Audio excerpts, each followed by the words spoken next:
Welcome to Mego Museum's Vintage Mego. This week we're going back to the 25th century and talk about a set I not only just completed, but one that I think is one of the finest Mego action figure lines ever produced, in my humble opinion, the 12-inch Buck Rogers line. So for a little bit of a backstory, we've already covered that Mego's acquisition of the Buck Rogers license was famously done as a favor to a sales agent they liked.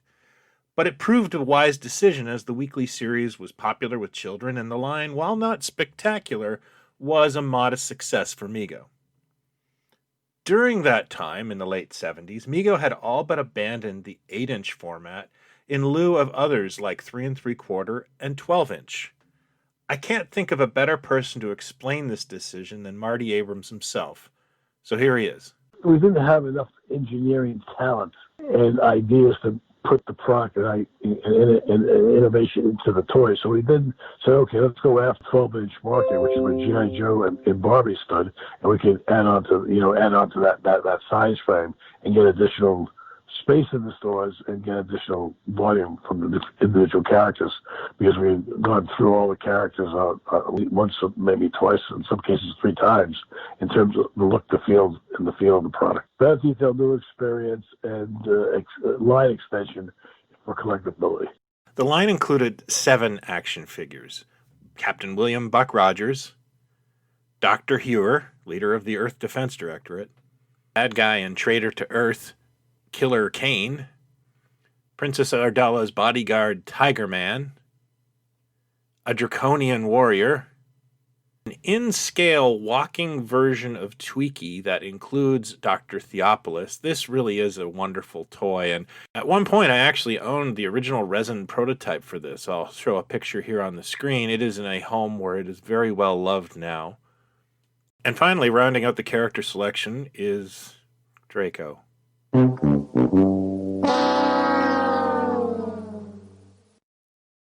When it comes to the details of this line, it's one of Mego's big winners. The head sculpts are done by veteran Mego sculptor Ken Scheller, who worked on a lot of great properties and was very good at likenesses. The outfits themselves are quite screen accurate and highly detailed. I love that they put Dr. Hewer in his dress uniform. Buck, of course, is in his flight suit, but this is a really good-looking line.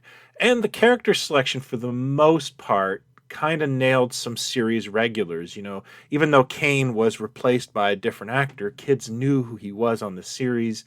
The Draconians were a recurring threat on the first season of the show. Unfortunately, they did not return for the second. However, as much as I love this line, let's address a few quibbles I have.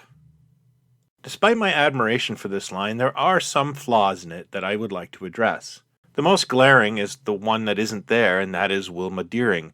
Despite Mego authorizing a head sculpt of Wilma Deering, they did not release her into the line. It's a strange precedent when you consider that Mego included the female characters in Star Trek, Moonraker, and The Black Hole.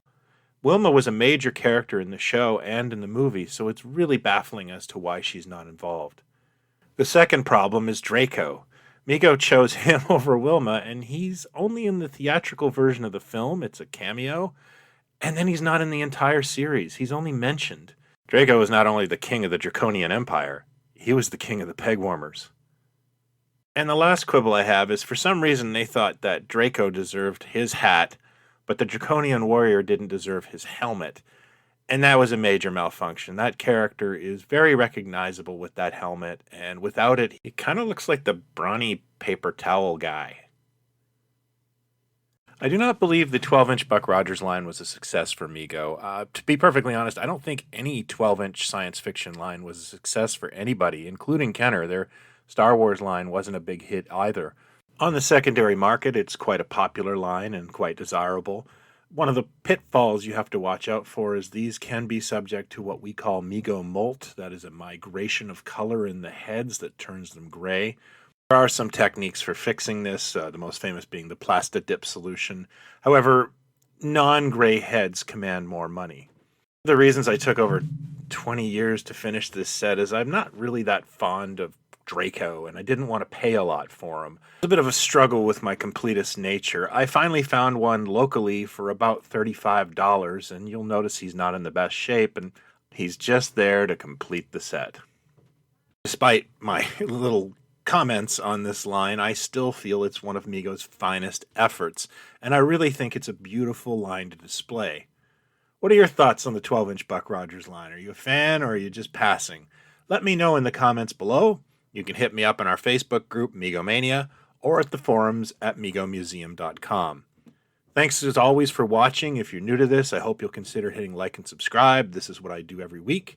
And as a special teaser, this week on Plaid Stallion's Toy Ventures, I'm going to talk about the other Buck Rogers figures not made by Mego. Until next time, talk toys, not other people. Be well.